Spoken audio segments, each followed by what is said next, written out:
You are now listening to Talk Loud Radio, sports, nerds, and pop culture. Works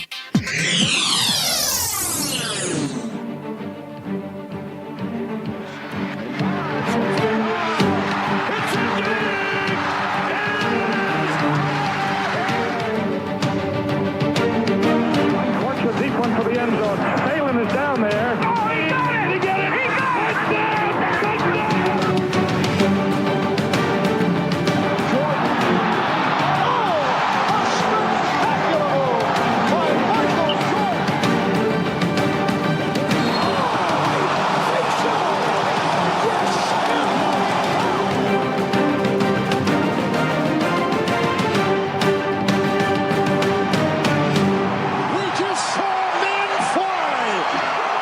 What is going on, guys? All right, welcome to episode 25 of the Armchair Fantasy Show. I'm your host, of course, Jeff Lambert. You can follow me on Twitter at JeffLambert77. Of course, we are presented by TalkLoudRadio.com. You can find us on all of your major podcast services, iTunes, etc. Recording live, usually on Tuesday nights on my Facebook page, but tonight we are doing a special Monday night edition of the Armchair Fantasy Show. So make sure to check us out mostly on Tuesdays around 8:30, 9 o'clock. Tonight we've got a great guest coming on. It'll be a first-time guest. She's a new member of the Going for Two family. Her name is Rosalie Michaels. You can follow her on Twitter at Rosalie Michaels, a.k.a. Fantasy Girl. How you doing tonight, Rosalie? Doing great, Jeff. How are you guys? Great. Glad to have you on. I know we've been kind of had this in the works for a little bit. Kind of had to wait for the draft to happen and do all that kind of stuff, but it's glad to finally get you on here. Yeah, we all sit around and just wait for anything football. Salivate? Would salivate be the right word? Yes, definitely. Yeah, we're at this time of year, we're pretty much looking for any kind of NFL news that we can possibly look for, and us fancy football buffs are just chomping at the bit to talk some fancy football.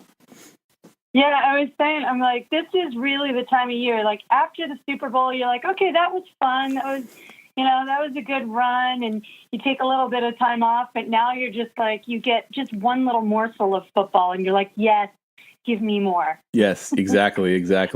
I've actually, I wrote an article, just a little bit off topic here, but I wrote an article probably about 2 years ago now about the Pro Bowl and, how to save the Pro Bowl. And my suggestion was, I know this will never, ever happen, but instead of playing the Hall of Fame preseason game every year, that should be the Pro Bowl. Because at that point, we're just starved for any kind of football whatsoever. And I think if we did the Pro Bowl at the beginning of the year instead of the end of the year, I know it would never happen because everyone's worried about injuries or whatever, but I guarantee the ratings for the Hall of Fame game, if it was the Pro Bowl, would be so much better than they are right now. Agreed. I hear you, but you're right. I mean, think about how many players, especially from the fantasy perspective, how many players we lose just in preseason. That's really painful. You're like, wait a minute, I just drafted that guy. So, yep, exactly. That's painful. So can you imagine if it's in the Pro Bowl, the preseason? Yes, that would be I would be highly upset if my starting quarterback or something went down in the Pro Bowl preseason game before the start of the season. It'd be pretty upsetting for sure. Here's an idea. What if they did the Pro Bowl like flag football style? Hey, that would work too. I'd watch that. I mean, you could still get hurt playing flag football, but not quite as much. I mean, over the last few years, it's almost like they're playing flag football already because they're not really playing much defense anyway. True. That is true. So yeah, no, I guess it's a tough thing to figure out how to save the Pro Bowl, but somebody's going to figure it out. Definitely. All right. So, before we get into some of these topics that I got here for you, I wanted to just kind of give you a chance to, talk about yourself a little bit. How long you've been doing fantasy. I know we kind of met on Twitter. Just give us an idea of what you've been doing and how you got into fantasy. Anything else you wanted to talk about? Yeah, okay, great. Thanks, Jeff. Appreciate it. So I've been a football fan since I was about 5 years old. I was a 5-year-old girl, and the way I chose my team was I liked the one with the stars on their helmet. So I became a Cowboys fan, much to the chagrin of the rest of my family, because they all, like a lot of people out there, hated the Cowboys. but I stuck to it and, really fell in love with the game of football. And about 5-6 years ago, I was doing a all-female, all-women sports talk show here in Phoenix, Arizona. And so during that time, I was always kind of anti-fantasy football because I was afraid that it would ruin the game for me. I was afraid that, I would be cheering against my own team. Right. I think we all battle with that, right? So I'm a Cowboys fan, and I've had season tickets to the Cardinals for 18 years. So I'm also an Arizona Cardinals fan. So I was worried that it would change football for me. But for the show, they created a league, of course, so that we could all play against each other. And I am uber competitive, and I love to win, hate to lose. So I became a fantasy football geek and just did as much research and really wanted to make sure that I was placing my best team out there each week, and kind of really fell in love with fantasy football, and it's made the NFL better for me, not worse. So that's kind of how I became a fantasy fan and a fantasy player. And like I said, I'm an on-camera personality. That's what I do for a living. And so my husband at the time, he said, hey, why don't you take what you are good at, being on camera, and what your passion is, fantasy football, and marry the two and start your own YouTube channel giving fantasy football advice. So that's kind of how it all came about. And now I'm, a fantasy expert with a number of different TV and radio stations, and it's kind of just rolled from there. Yeah, I actually checked out your most recent appearance, and I can't think of the name of the show right now, but so yeah, you were on there. I guess it was somewhere in Arizona that you do a radio show. You're kind of a recurring guest there. Correct. Yeah. So that is the Daily Blender with Jeffrey O'Brien. It's a funny. What I love about the show is it's a show for fans by fans, and so they really get the fans involved. There's a text line, and so fans will send me, on the fly, I'll get start-sit questions Nice. and things like that, so that I can help them to set their lineup and give them some ideas of who to pick up off the waiver wire as well. Nice. All right, so let's talk a little bit about the draft. Of course, the draft now, it's been a little over it's almost 2 weeks now. I think we've had the draft. Maybe it's been only a week. I get my times confused here. It just goes so fast. It's been like 10 days. 10 days. So not days. Right in the middle there. That'll work. Yeah, that's good. So yeah, I just want to get your thoughts on the draft, and as far as the actual, the spectacle of the draft has kind of changed over the couple of years, where now it's like it's a primetime event now. It used to be just a weekend event. It's kind of just ran on ESPN all day long, but now it's a primetime event. Has it become must-see TV now for NFL fans? I think, especially the first round, it definitely is. I mean, you see the amount of people just in the building is crazy, the amount of people that are in the building and all the festivities they have going on around it. It's almost, again, when we talk about that we're just starved for football. So the draft comes and we're like, yes, give us a little bit of something. So I think it is must-see TV for true NFL fans. Now, the casual NFL fans, they probably don't care all that much, but true NFL fans at least want to see who their team chooses in the first round, right? So definitely. But the first round, I think, is must-see TV. I think that the next rounds become obviously decreasingly important on the fan perspective. But yeah, must-see TV. It's a Thursday night, which I think is smart of them to have it on a Thursday night. People come home, they crack open a beer, and they watch the draft. Definitely. I know I've actually requested the day off this year. My boss kind of gave me a hard time about it. Like, are you requesting off for the draft? I was like, yes, I am. No, not the draft at all. Yeah, exactly. I don't know what it is. What do you think about the draft changing cities every year? Do you like that idea? I actually love that. I think it gives different fans, new fans, the ability to be able to see the draft live. I think the energy in there. I've never been to an NFL draft. I've been to a Super Bowl. I've been to a Pro Bowl. I've been to the Pro Bowl draft. I've actually worked the Pro Bowl draft before. So just the electricity that's in the room in something like that is just really palpable and really cool to be around. I like the fact that it changes cities. You know, it was in Dallas this year, so obviously that's a big deal for me being a Cowboys fan. Right. And I really love people who are like, oh, did you hate what Akers did? I'm like, no, that's football. Yeah. If you can't trash talk, then you should not be playing. You should not be a part of the NFL. If you can't give trash talk and take trash talk, I loved what he did. I thought it was hilarious. Agreed. I think that kind of adds an element to the changing of cities. You know, it's sort of like an NFL game almost, because you're kind of rooting for your team, and then, you know, other teams' rivals come up there and they talk a little trash and the crowd's booing them. It kind of makes it sort of a fun environment than just a static sort of draft where everything's sort of bland. Exactly. That would be really boring, right? So I really like it.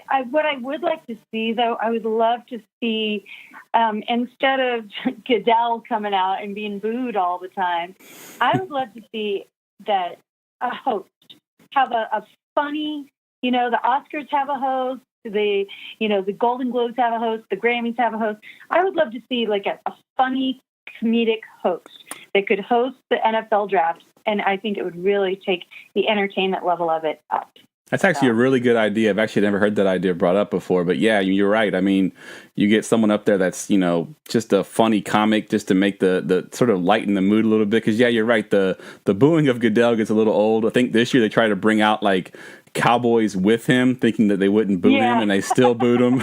So... Well, I remember last year in Philly, I mean, there would be like, you know, cancer kids with cancer up there with Goodell, and the crowd is booing. I'm like, dude, you can't boo the kid with cancer. I mean, I know that it's Goodell. I get it. I get why you're booing. But there's a kid with cancer. You can't boo. Exactly. So, yeah, you can't have a kid with cancer up there every time either. Right, so. Right. Yeah, I like that idea. I think you should tag Goodell in that on Twitter and see if he takes you up on that offer. Do you think Goodell would allow? I think his ego might be a little too big. I agree. Agree 100%. Yeah. All right, let's talk about some of the results from the draft. You know, obviously every year we talk winners and losers. We don't really know who the winners and losers are until the season starts and we see these rookies on the field. But just looking at it from the perspective that we are at right now, give me a couple of the winners of this draft as far as the teams. Well, the winner of this draft, to me, which I see a lot of people not really paying attention to, and maybe you've seen something different, but I take the winners of the draft as somebody who has significantly upgraded their team, right? Right. To me, the winner of that was Denver. Denver with getting Chubb, and so they already had an outstanding defense, right? Pretty had a good year last year. Now they added Chubb in there, and that combo of Von Miller and Chubb is just going to be a nightmare for other teams to go against. I love the rookie that they got at running back, Freeman. They got a wide receiver too, which they didn't really need because, you know, they've got Emmanuel Sanders and they've got Demaryius Thomas.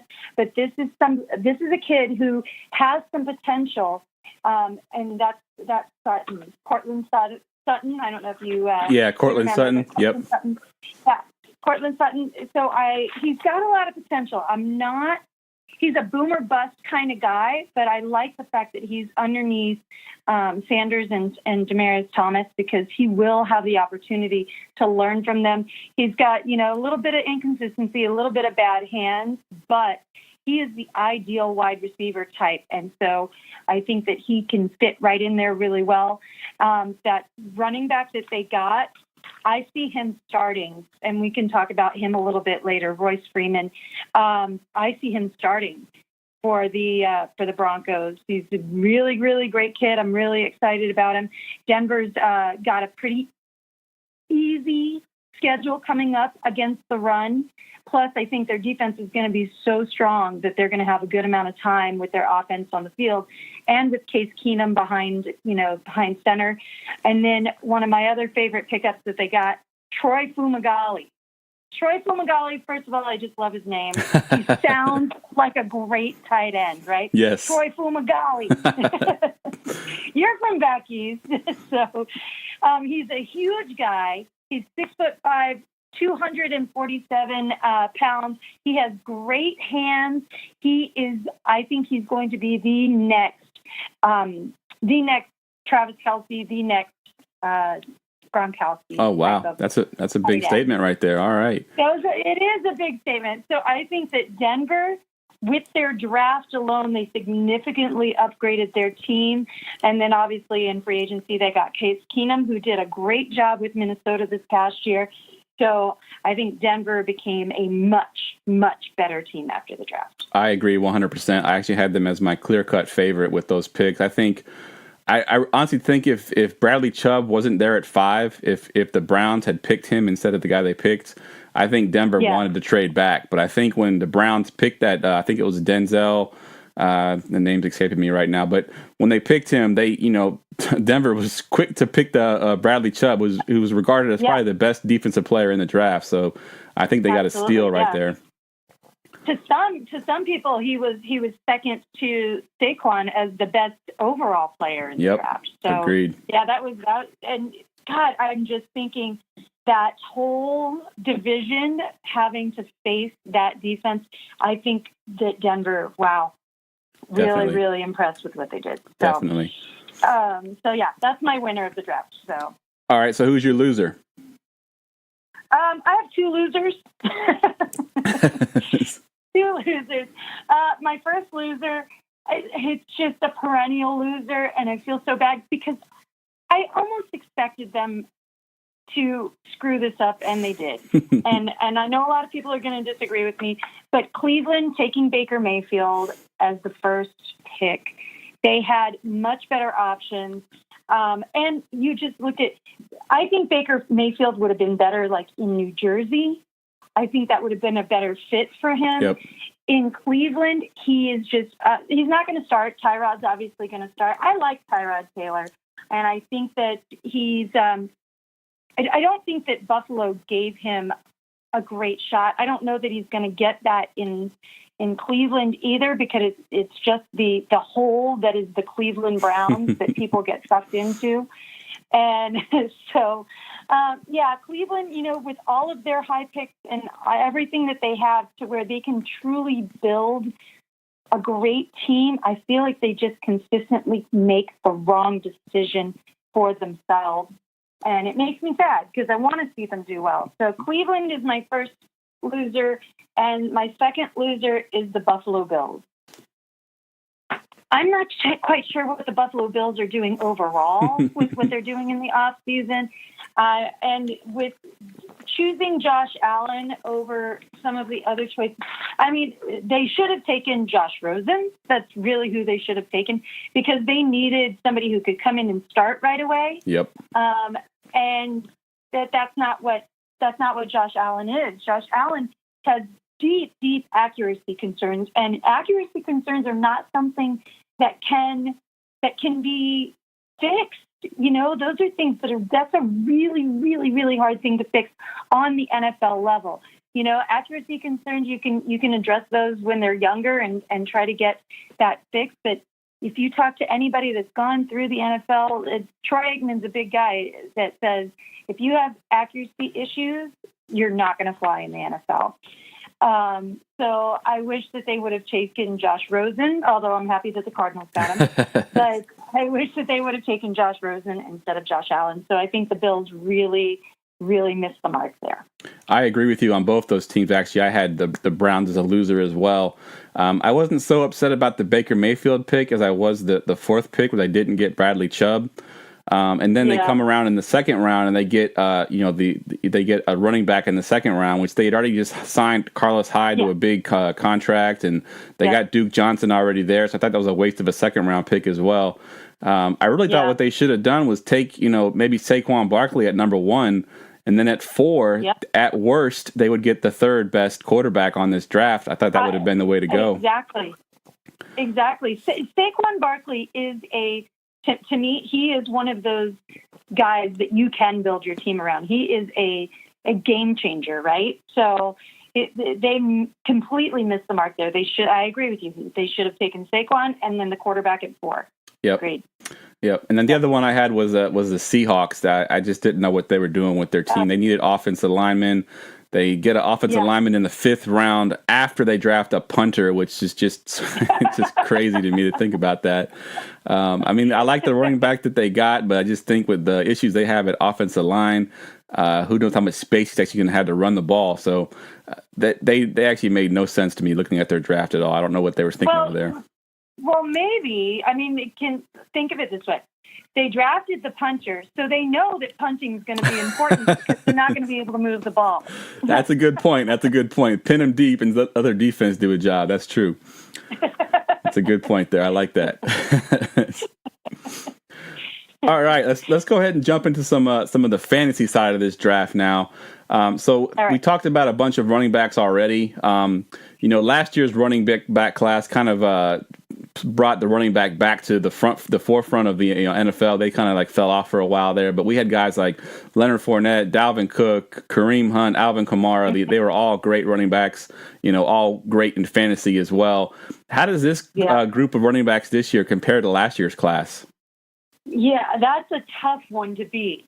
That's really, I think, again, it's the funny thing about the draft is we get so excited about these guys and we oversell them, right? They're new blood. They're fresh meat. So we want to love them. And I think that we oversell them. Like I said, everybody knows that Saquon's going to be a beast. He is the man. Sean Payton says he's the best running back prospect in 25 years. Wow. Those are huge words coming out of Sean Payton, who is a coach that I really, truly respect. So, Saquon, they've got a tough schedule this year, the Giants do, but he's somebody that they're build their team around. He's going to instantly make the Giants better, and I think he will be the Rookie of the Year. But again, bringing up Royce Freeman, I think Royce Freeman is going to be a shocker that people will not see coming. I think he's going to start over Booker.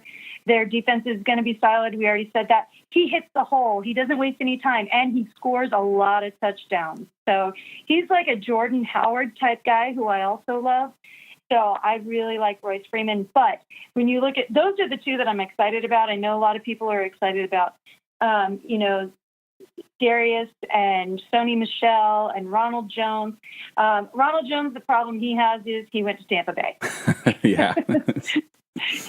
He went to Tampa Bay, and, he's got the upside of a Shady, but he's got the downside of like a Bilal Powell. And so right. that's too inconsistent on a fantasy level. Plus, they've got a really tough schedule this year, too, the Bucs do. So I really don't like him. If he would have gone somewhere else, it might have been a better fit for him coming out as a rookie. Sony Michel is interesting to me. The problem is he's on the Patriots. Yeah, they hate running backs there.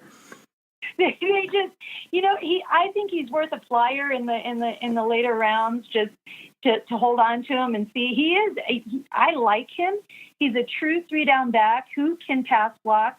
He's, he doesn't break tackles really well, but he's your complete running back. He's shifty. He's very Shady-esque. So I like him, but I think that, again, with those Pat running backs, it's tough to trust him. And Darius, he's with the Redskins. That's really all I can say. You know what? He's going to get hurt, and so there's no playing time there. Yep. So when you're hurt, so when you look at the guys that really these rookie running backs that we had last year that made a name for themselves, I wish that we could have seen what Dalvin Cook would have done with the rest of the year, because I think that he would be going higher in fantasy drafts this year. But I'm kind of glad that he got hurt because people will forget about him, and then I can pick him up later, and nobody will be the wiser. Exactly. Yes, exactly. So, do you think is Freeman your sort of Alvin Kamara pick for this year? A guy that's going to kind of get overlooked, that's going to kind of blow up. Yes, Yeah, well, of course, I keep telling everybody don't overlook him. So Yeah, you keep saying that too much, and you're not going to get them in your league. I might be hurting myself there a little bit. But again, you think about it. You think about how good that Denver defense is going to be. You know, they're gonna run the ball a lot. Look when Case Keenum with Dalvin Cook with those wide receivers in Minnesota and what they did there. I think you're going to see a similar high producing offense in Denver, and I think Royce Freeman's going to be a big part of that. Good deal. Yeah, he's kind of my pick too as well. I play in a lot of dynasty leagues, which is basically you keep all your players all the time. We just draft rookies every year, and I have him on my radar as one of the guys that I want to try to get this year in my rookie draft. I think it's a great choice for you. Yeah, I don't see Booker keeping that lead back role. So, Agreed. And they have an easy schedule, the Broncos do, against the run this year. So. That's right. Yep. All right, let's switch over to the receivers here. Of course, as good as the running back class was last year, the receivers were equally awful. The two top guys were Corey Davis, Mike Williams. You know, they dealt with injuries all year, didn't really do too much.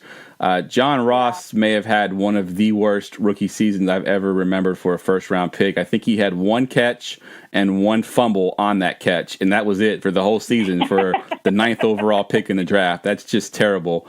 Of course, this year we got guys like Calvin Ridley, the aforementioned Cortland Sutton that you'd mentioned. DJ Moore is now in Carolina. How does this class compare to last year's class? Well, I think it's definitely a better class. I mean, I wasn't really high on any of the wide receivers coming as rookies.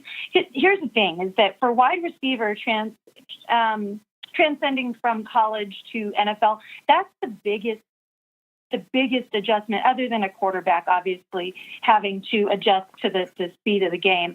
But it's really, really hard to change from college to wide receiver and be successful, especially when you're going to be going. We've got lots of great wide receivers in the NFL that are just insanely good.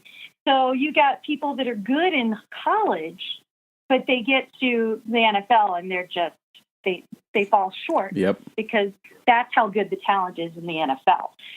So I do like seeing these little, I love finding people like Adam Thielen, and Robert Woods, and those type of players that people don't. So DJ Moore, I get the hype around DJ Moore and the fact, Steve Smith is so high on this guy and said that, Carolina's never been able to replace him until now with DJ Moore. I'm a little worried about his inconsistency. The thing is, if you are in a PPR league, DJ Moore is going to get the targets. He's absolutely going to get the targets. So he's worth the fantasy team, the fantasy pick there.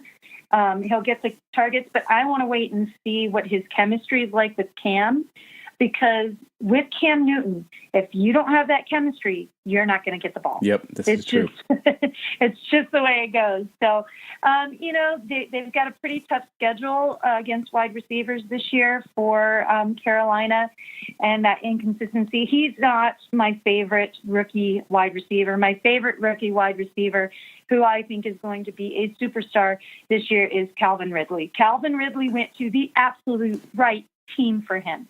In Atlanta, they're going to have an easy scheduled matchup this year. He's the most pro-ready wide receiver. He's going to burn number 2 quarterbacks all day long when he's in single coverage. And he's going to be in single coverage because who's on the other side? Julio Jones. Exactly. So size is the only issue with him, but he's fast and aware, and he's got good hands. And I think that combo of he and Julio Jones, they're going to make each other better. And then don't forget that they've got Sanu in there too, that people are going to have to worry about, along with that great running back tandem they have in Devontae Freeman and Tevin Coleman. So I think Atlanta becomes a high-scoring offense again, and I think Calvin Ridley will be the wide receiver of this year. Another guy I've got my eye on, simply because of need, is Michael Gallup out of Dallas, right? So they've got to replace Des Bryant. He's the one that should be the the replacement. He's explosive. He's fast. He's got the ability to create that separation. He is the do-it-all receiver. He's going to become better, So I think he's somebody that I'm going to definitely keep my eye on. Definitely. And I've got him on my list, too, for Dynasty as well. Yeah. One other person that is intriguing to me, and I, again, keep my eye on him, is actually two other guys that I'm keeping my eyes on, is Antonio Callaway, who is with the Browns. Obviously, I don't love the Browns. I do love Tyrod Taylor. But what I like about Antonio Callaway is AB is a fan of his. AB is a huge fan of his, and that says a lot to me. Obviously, we have to watch his drug use. Yeah. See how he does there. If he can stay out of trouble, and with Josh Gordon on the team and Antonio Callaway, I'm going to keep my eye on him, and I'm going to keep my eye on DJ Chark in Jacksonville. He's got an easy schedule. It is a crowded wide receiver core with Moncrief and Lee and Westbrook, but he is a speedy guy who can win the jump ball. So I'm going to keep my eye on him as well. All right, that's two good sleepers there that I don't think I've even heard their names before until now. So that's a good call there. I like that. Well, good. All right, so let's talk about the quarterbacks now. We had 5 quarterbacks taken in the first round this year. Quarterback, of course, is like you mentioned before. Right? It's insane to think of that. Like quarterbacks going that high. I think we had 4 taken right in the beginning there, or 3. It was 10, yeah. Yeah, it was the first 10. It was pretty crazy there for a little bit. So are any of these guys going to be relevant in fantasy in year 1, do you think? Well, I think the only one that I think will be a guaranteed starter at this point is, and we talked about him a little bit, Josh Allen. But I don't think that there's any fantasy relevance there, just because the Bills, I don't know if they're trying to win. I really don't know if they are. They've got LaShawn McCoy, and that's about it. I mean, I know they've got some receivers on there, but I don't trust any of it. I don't trust any of what the Bills are doing. So somebody that I mean, the one that's most pro-ready, we talked about a little bit earlier, the one that's most pro-ready is Josh Rosen, right? There's 2 type of quarterbacks that work in today's NFL. It's the Aaron Rodgers, Tom Brady type, right? Right. And it's the Deshaun Watson, Cam Newton type.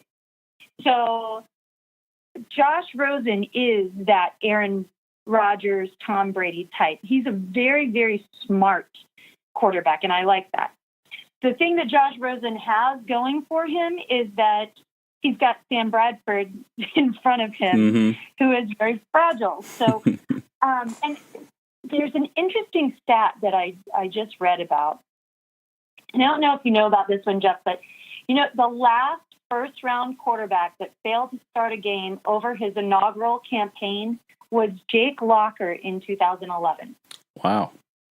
Yeah. Oh, and over the past decade, the average game started by first-round quarterbacks is 11 games. Wow. With 20 of those, 27 passers starting more than half of their rookie seasons.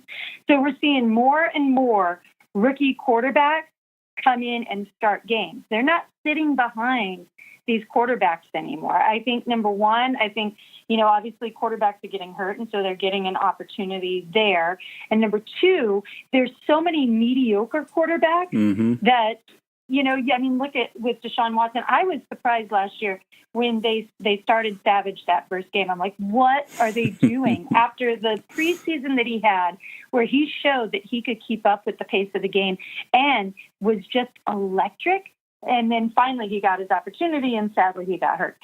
But that's what we're seeing. So I wouldn't be surprised to see all of these guys starting this year at some point. The two that I'm excited about long term, Josh Rosen, I think will be, if he can keep his head on straight and not get too far ahead of himself and come in and learn. I mean, Mora, his college coach, says he could start day one. He's that kind of guy. He's smart. He's a quick study, and he's got great mechanics. He's great in the pocket. He's not, great on the move, but that's okay. Arizona's used to not having that. We've got David Johnson to take care of all that. So I like Josh Rosen, but I think that Lamar Jackson's somebody to keep an eye on long term, because I love him. I love his style of play. He's Michael Vick-esque, right? He's somebody that's going to get the job done, and Baltimore needs him. Flacco has been just kind of meh. Yeah. I can see Flacco eventually getting benched at some point this season and Lamar Jackson coming in. The person that I think will have the best rookie season is Sam Darnold of the Jets. I think he's going to sit behind McCown just a little bit. If they can build their O-line, I really like Sam Darnold. His play had been declining, but a lot of it, if you look back on it, is a lot of receiver drops. It wasn't really Sam Darnold's fault. So I think that he could be somebody who comes in and makes a run and has a decent, I'm not calling it a great fantasy season, but a decent fantasy season, and have something to build on for the next year. Definitely.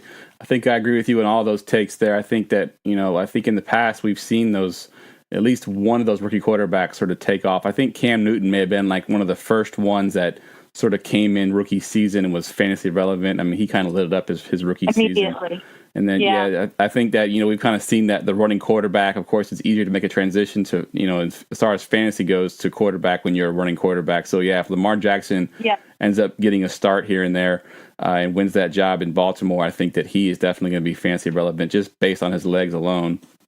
Exactly. Well, it's interesting if you look at, he had over 3,000 yards and 39 rushing touchdowns in the last 26 games of his college career, which is more than Saquon had. Yeah, that's crazy. That's insane.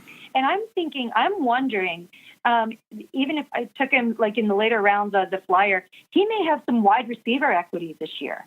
I wouldn't. If I'm coaching, if I'm Harbaugh, right, and I'm coaching, I would line him up as a wide receiver periodically and see what happens until get him on the field. I'm ready to. Yep, get him on the field. Get him on the field somehow, some way. I remember when my 49ers had Alex Smith and we had Kaepernick as a rookie, they would put Kaepernick in there occasionally at quarterback just to run the ball, really. And he had a couple of electric plays there just to get, that kind of athletic talent on the field just to do something. Even if it's just a gimmick play where he's there just to make the defense think about him running the ball, it's good enough just to sort of get that defense on edge. Exactly. When something like that happens, the defense has to go, wait, now we have to cover all of this, right? Yep. We have to be prepared for all of it. And that's always a good thing. So, and you know what? With the Ravens, they've got Crabtree, but he drops the ball a lot. They picked up John Brown from the Cardinals, who I like, but he's just a teeny tiny little guy. They got Willie Snead now. They've got like all these wide receivers that are kind of like a hodgepodge of wide receivers. So I think having Lamar Jackson is just another weapon to just throw in, because you wouldn't know if he's going to, you could do a lot of trick plays with him.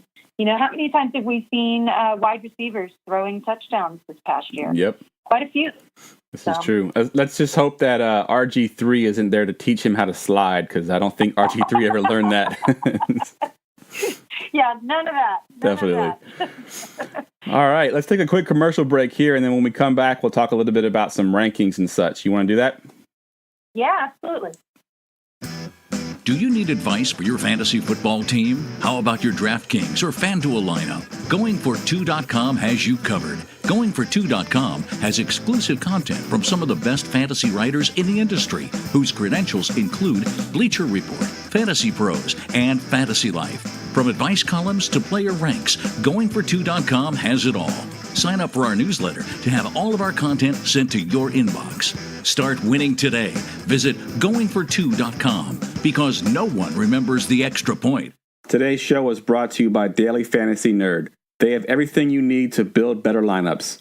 You can analyze stats, view up-to-the-minute Vegas lines, check player game logs, import and manage your own projections, build optimal lineups, and a bankroll tracker. To get started for free, visit goingfor2.com/dailyfantasynerd. That's goingfor2.com/daily-fantasy-nerd. Start winning today.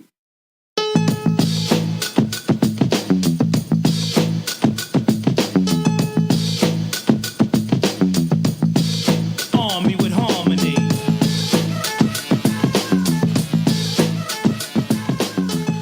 All right, welcome back. Again, we are here with Rosalie Michaels, aka Fantasy Girl on Twitter. You can follow her at Rosalie Michaels on Twitter. All right, let's talk some rankings now. I know it's super early. It's May. We still got months and months and months of this to go. But let's talk about just looking ahead at the season here. Who is your number one overall pick? I mean, I know we've got plenty of options. Sometimes it's like obvious who the number one pick is, but this year I think we have some options here. Who do you like the most? Yeah, there are definitely some options, and your number one overall pick has to be, in this day and age, it has to be that running back that is the dual threat, right? It has to be either a Todd Gurley, a Le'Veon Bell, a David Johnson. Has to be one of those guys. But you say it's early, and it is, because we never know what's going to happen with injuries and things like that. But it is a good time to start looking at what the season's going to look like for these guys and seeing where their value is biggest. For me, the number one pick is always going to be Le'Veon Bell. He is I know everybody's on Todd Gurley because he had a great year last year. He had a mediocre year the year before and then a great year the year before, right? But he's got the hardest matchup this year. The Rams are playing the hardest schedule this year. So out of all the teams that they're going to be playing, they give up the 32nd least amount of points to running back. Oh, wow. In fantasy. That's a good stat. So he's the bottom. Yeah. So, I mean, obviously it's Todd Gurley, so it doesn't, you still can get value out of him. He's still going to be a valuable player. But when you look at Le'Veon Bell, Todd Gurley, was averaging 25.6 points a game in PPR last year. Le'Veon Bell's 22.8. Okay. But the Le'Veon Bell has a much easier schedule this year. So to me, I'm definitely going to go Le'Veon Bell. I think that the Rams, either way, you're not going to go wrong. The Rams are going to have a solid offense. The Rams are going to have a solid defense. So I really like that. So if you do Todd Gurley, Le'Veon Bell, you're going to be fine. I also still have big faith in David Johnson because their schedule, again, is not so bad. It's about mediocre. They're like 16th in what they're going up against. And David Johnson he's a stud.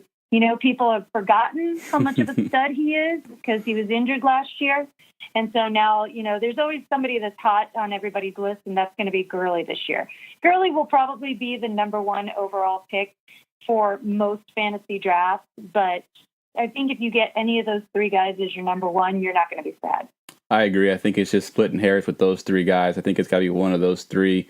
And that's a good stat with Todd Gurley's schedule because you're right. I mean, I know he's still Todd Gurley. He still can get his points, but you do have to look at those kind of things when you're trying to decide between Todd Gurley and Le'Veon Bell. And, if he has the toughest schedule, then Le'Veon Bell might be the number one overall pick. I like that. Yeah. Well, and, the thing is that it's not like they only have Todd Gurley. With the Cardinals, they have David Johnson and they have Larry Fitzgerald.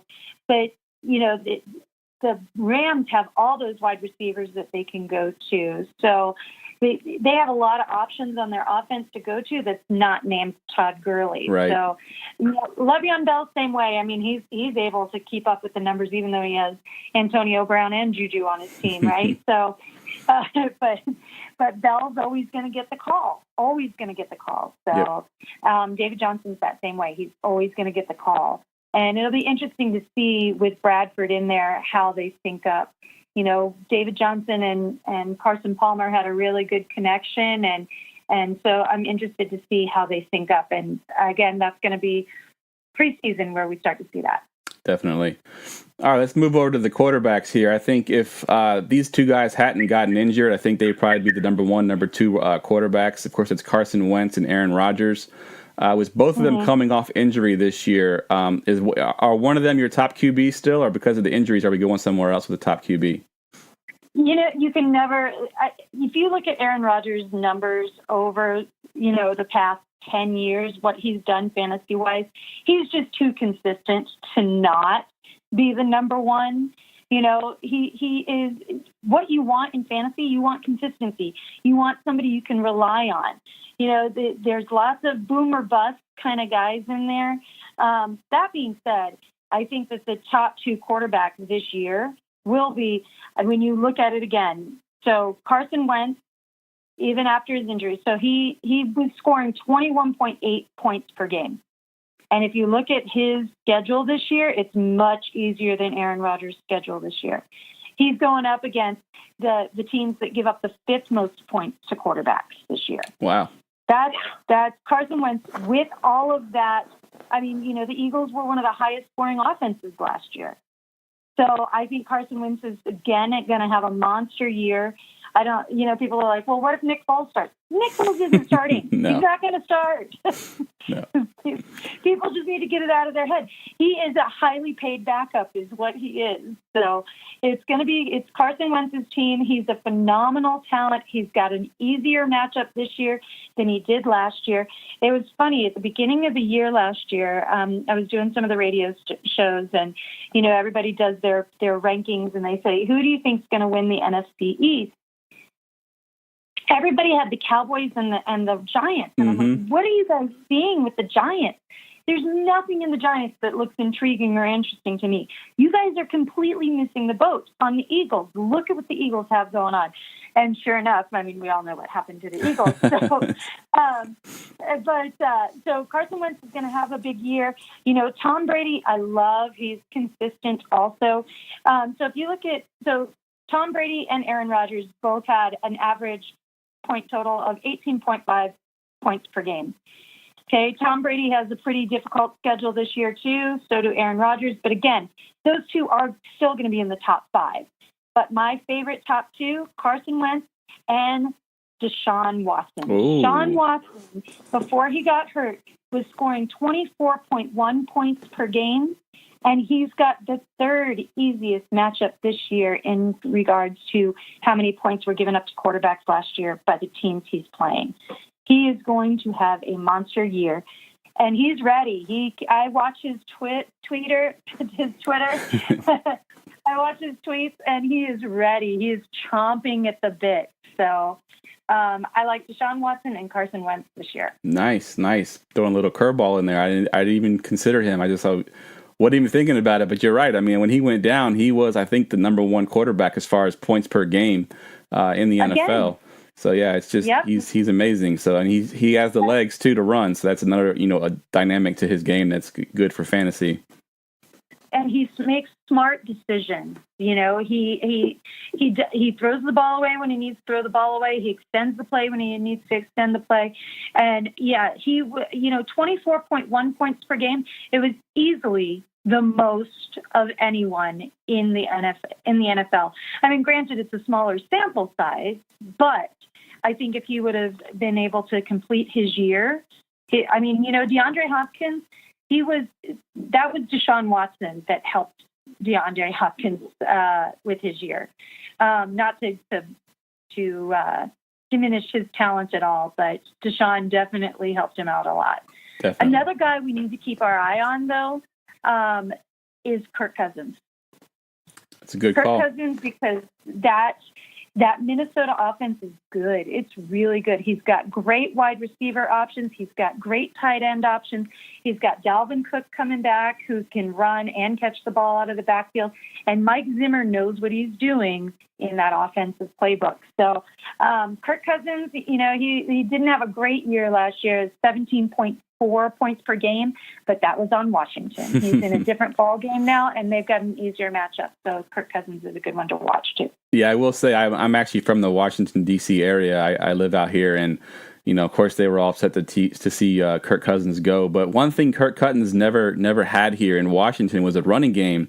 And if you look at his numbers, his play action passes, I think he was one of the top quarterbacks in play action passes, despite the fact that they had no running game. So if you think of him play action passing to Dalvin Cook, it's going to be a whole different animal up there, because I mean they can run the ball when they need to, and that play action pass is going to pull those safeties in, pull those linebackers in. He's just going to tear them apart. Yeah, the amount of weapons they have. You look at again. I mentioned Thielen earlier. I love Thielen. Love him. He is that guy that you can always count on. His hands are so solid.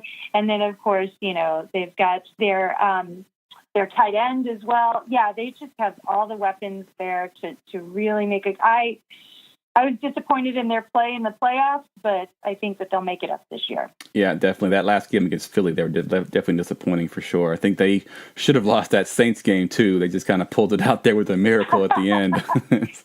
Well, but that's exactly what I'm talking about. That was Case Keenum, man. He made that happen, and I loved it. I thought it was awesome. I had picked the Vikings to win over the Eagles, so I was really sad that they didn't win. It made me sad. Yep, I had the Eagles over Vikings as well, but I had the Saints over the Vikings in the previous game, so I was a little upset when I thought the Saints had a chance to go all the way. So you really couldn't get it right. I definitely could not get it right. Definitely could not. All right, so we talked a little bit about Deshaun Watson, and of course his number one guy, DeAndre Hopkins, ended the season last year as the number one receiver in fantasy and PPR leagues. Can he repeat that feat this year, or do you think Antonio Brown can reclaim that spot, or is there somebody else out there that can do it?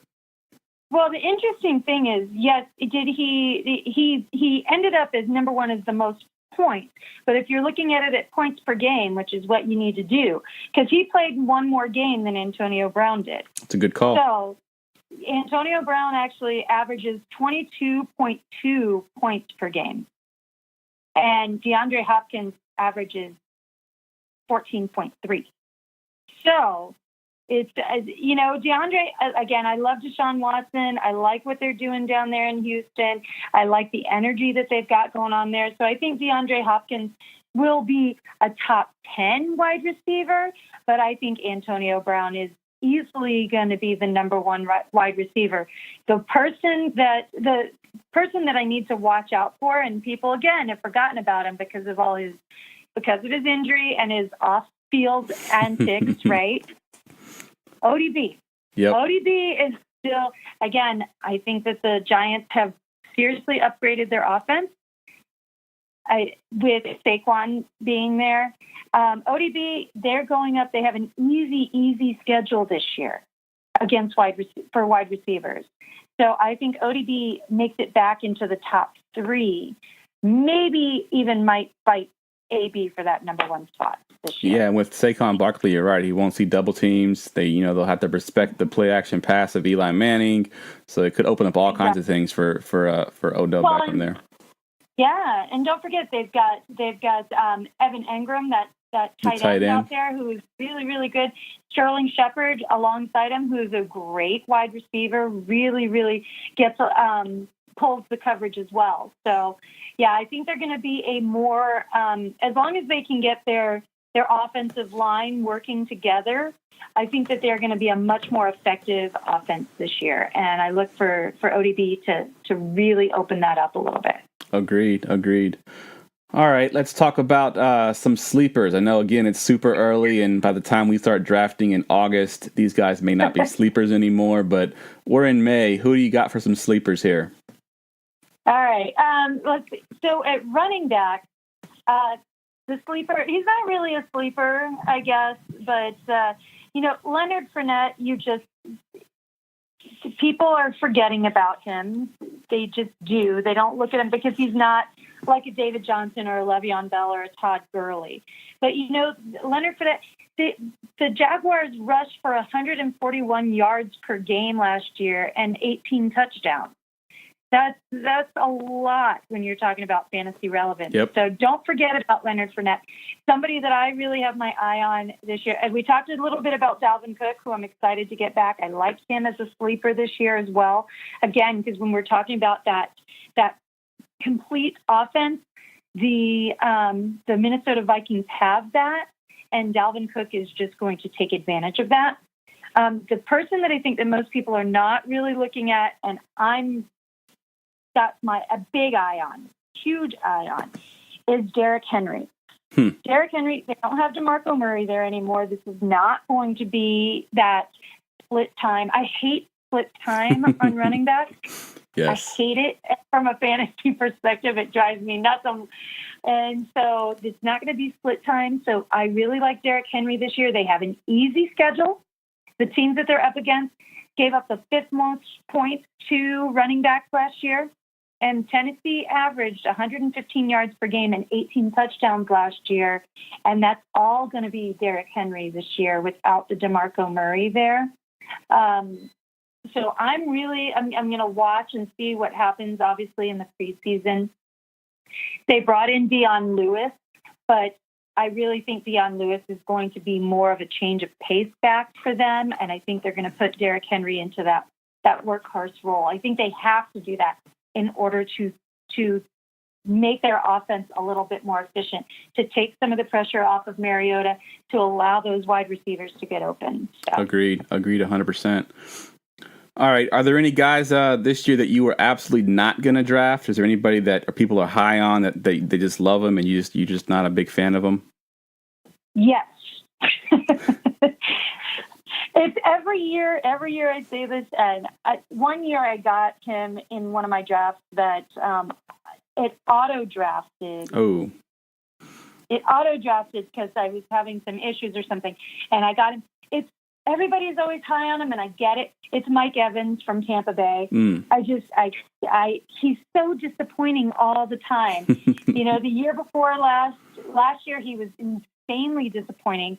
The year before last, he actually ended up in the top 5 of wide receivers, but he was still just very unimpressive.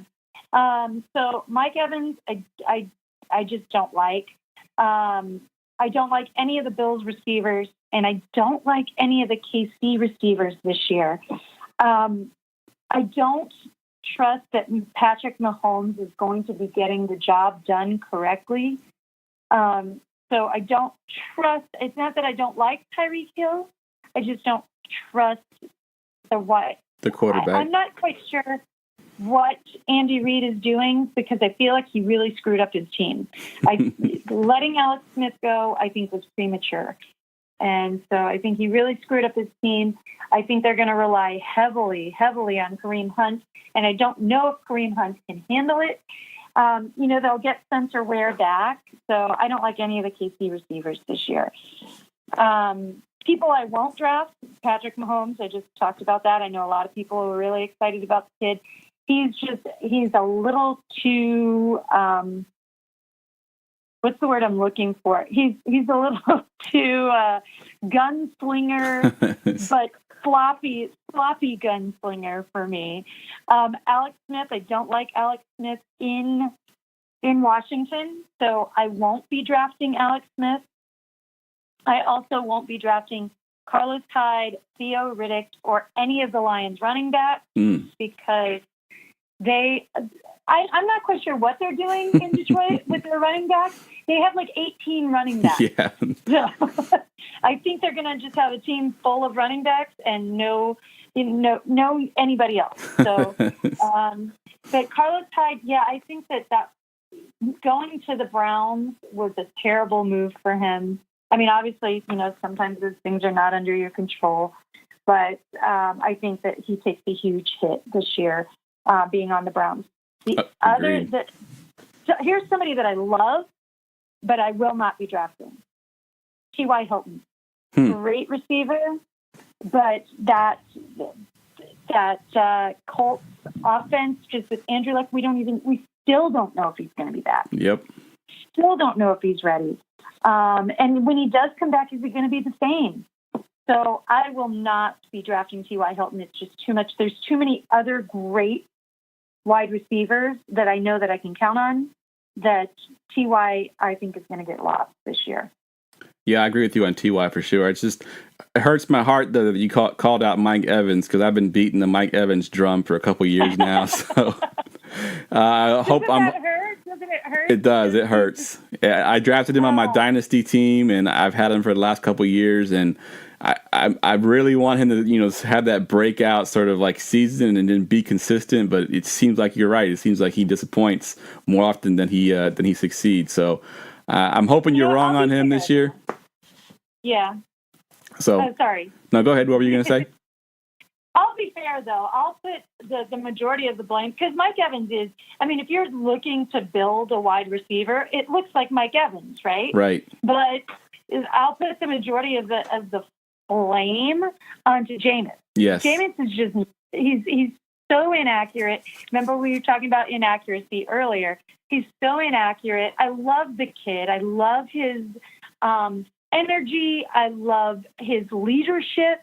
I think that he really has great persona, but he just, for somebody that's been in the league for as long as he's been in the league at this point, he keeps making the same mistakes over and over, and I can't have it, Jeff. I can't have it. Can't have it.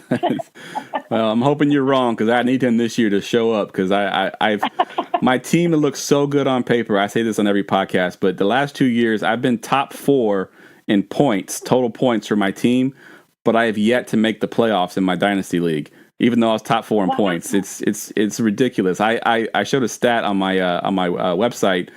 I actually lost 4 games by a total of 14 points, which is an average of like 3 points per game or something. And it was like back to back to back to back, and just killed my fantasy season. Wow. Yeah. See, that's the hard part with dynasty, right? It's because I can go in a regular league and I can add and drop people. Right. You know what? You're not performing. Bye. See ya. Yep. You're out of here.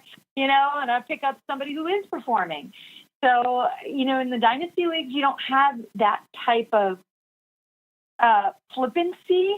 Yes. Is that a word? Yep. I'm going to make it a word. You don't have that kind of leeway in order to do those sorts of things. So, yeah, I hear you. I understand why you're beating the drum, but, in the meantime, you're also beating your head against the wall. Yes. So. Yes, I am.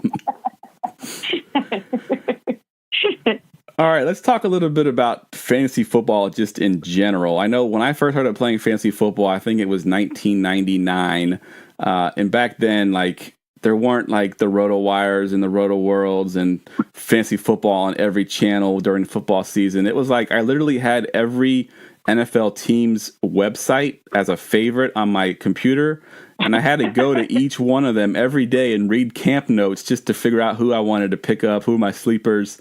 Of course, nowadays it's a huge industry. I think ESPN now has an ESPN Plus. It's a streaming service that's pretty much all fantasy related. I think I saw a stat that if fantasy football in general was a business, it would be a multi-billion-dollar company. But I think the untapped demographic that I wanted to talk to you about is women playing fantasy football. I mean, it's kind of come a long way since when I first started. I see more women only leagues, like you mentioned. I actually have a fan that's been on my site for quite a while that does a league with her school. She's a teacher. She has a female only teacher league that she does, and she texts me a lot during the season and asks me different questions. But I still think that the percentage between men and women is a huge gap. Just talk a little bit about I know you said you got into it a couple of years ago. What kind of things do you think that could change in fantasy football that might bring more women on board? Yeah, it is interesting because women are about, if you look at the stats, we count for about 20% of the fantasy football players. But when you look at people that are actually watching football, almost half of the football viewers are women. So where's the disconnect? Well, so I'll tell you a little story. So last year, one of my assignments for fantasy football was I worked with a TV show, and it was one of these, local lifestyle shows. And so it's all women, and they, usually they're used to talking about clothing styles and cooking and, things about your kids. And I went in and I did a fantasy football 101 for them. And trying to figure out, and they're like, well, we don't want to, there's so much misconception about what fantasy football is. Mm-hmm. So well, I don't really want to gamble. And I'm like, no, it's not, you're not gambling. I mean, you can, you can gamble, but if you're not gambling, you're simply playing a game with your friends and family or your coworkers. That's all you're doing. And then the other objection is, well, I don't know enough about football, or I don't know, I don't know who all the players are. And I said, that's okay. This will help you to understand who all the players are. You will be more knowledgeable. So they feel like unless they already know all of these things ahead of time, that it's not relevant for them, that they can't play. So I think that if you're talking about, a guy out there who might want to get his wife or his girlfriend more involved in fantasy football, a little bit of advice for you. Here's what I would do. Because my husband is actually not a football guy. He doesn't watch football. He doesn't play fantasy football. He has no idea. When he listens to me talk about it, he's usually like, I have no idea what you're saying, but it sounds great. That's funny, because that's very similar to how me and my wife are. I mean, she watches football, but when I talk fantasy football, she just kind of glosses over. Okay, so my husband does the same thing. But I think that for a lot of the guys out there, if you get your woman, if she is a competitive person, if she likes playing games, then she will enjoy fantasy football, because that's all it is. It is a game that you can play. And for me personally, I told you, I'm very competitive. I love bragging rights. So if I'm going to win, I love just rubbing it in your face. So, but if you give her something else, say there's something she really wants out of you. Tell you what, if you beat me in fantasy football, then this happens. Or, you know what? The winner gets a new car this year. Wow. The winner gets, I mean, that's kind of big, but, it's definitely, if there's something on the line, I guarantee that there's some women out there that'll go, yeah, I'll play for that. All right, let's go. And how many times I hear that women go, I had no idea what I was doing. I just kind of, put the best player that the app told me to put in there, and I won my fantasy league, and my husband was mad. So they love it. They will love it. They just need to understand the game a little bit more. But the amount of women that are involved in the NFL overall, when we're talking about coaching, officiating, in the GM's office. And, I don't think it's long before we start to see female GMs in the NFL as well. Yep. Agreed. Women have a huge, So, if you let them know that it's just a fun game, you probably will get a little bit more feedback from them, and a little bit more, and again, put something on the line that they really want. Yeah, I like that idea a lot, actually. I like the incentive. I think if I told my wife that, if she beats me, I'll wash the clothes and dry the clothes for a week or two, that she might actually enjoy playing it, because she knows how much I hate doing laundry. Exactly. See, there you go. That's exactly right. That's what women need, the incentive. Well, and I will say, I think that if you're going to get women involved in fantasy football that haven't done it before, put them in a PPR league, in a PPC league, so that the points are going up and up and up. If they see that they're scoring a lot of points, that gets them excited. That's true. I don't know why. No, I agree 100%. Because if it's just a standard league, I think I always say this on my podcast, and I think PPR is the new standard. I think that standard now is sort of like outdated, and people don't play that quite as much. So I think PPR is definitely the way to go. I've played PPR since the early 2000s, and I won't go back to playing standard leagues anymore. Yeah, I think most, especially people that are seasoned fantasy football players, they prefer PPR. I prefer PPC as well, too, because it gives your quarterback more value. Right. And it becomes more like the actual NFL, right? Who's the most valuable piece on the field? The quarterback. And so when you're in a PPR and PPC league, then you have that same type of dynamic where your quarterback becomes the most important piece on your team. I have one league that I'm in that's still standard, but you're right, it becomes kind of boring. I'm like, oh, that guy only scored 3 points. Yep. Yeah, exactly. Or 0. You get these tight ends, and you're like, man, the goose egg. Exactly. All right, let's talk a little bit about what you're going to be doing for Going for Two during the season. I know we're kind of in the early stages. We haven't really figured out exactly the dynamic and logistics of this yet. But what do you kind of see? What do you envision yourself doing with your YouTube channel and for Going for Two? My YouTube channel, I have a number of different things that I do put on there. I really key in on the waiver wire. I think one of my gifts, if you will, gifts with a T, not GIF. GIF. I don't have any gifts. I don't have any gifts out there yet that I know of. But that's my goal this year. I want to have a gift made of me. All right. So, but one of my gifts, I think I'm really, really good with the waiver wire. And picking up people before anybody else knows. I do a lot of research. I'm looking at target share. I'm looking at touches. I'm looking at, how many drops they're having as opposed to how many catches they're having. So I look at a lot of information, and I see when, these waiver wire articles come out, so many people key in on the same people, and they tend to be disappointments most of the time. And I kind of go a little bit deeper and really find those waivers that become valuable. Like Robert Woods last year, I picked up off of the waiver mid-season. I'm trying to remember when. Isn't it weird how it's hard to remember back to last season? But he was one of the guys that I picked up that nobody really noticed. And I also stream my defenses. I tend not to carry one defense throughout the year. I do a matchup-based defense, and so every week I'll also put up what are the best streaming defenses to pick up. Nice. So give that kind of information.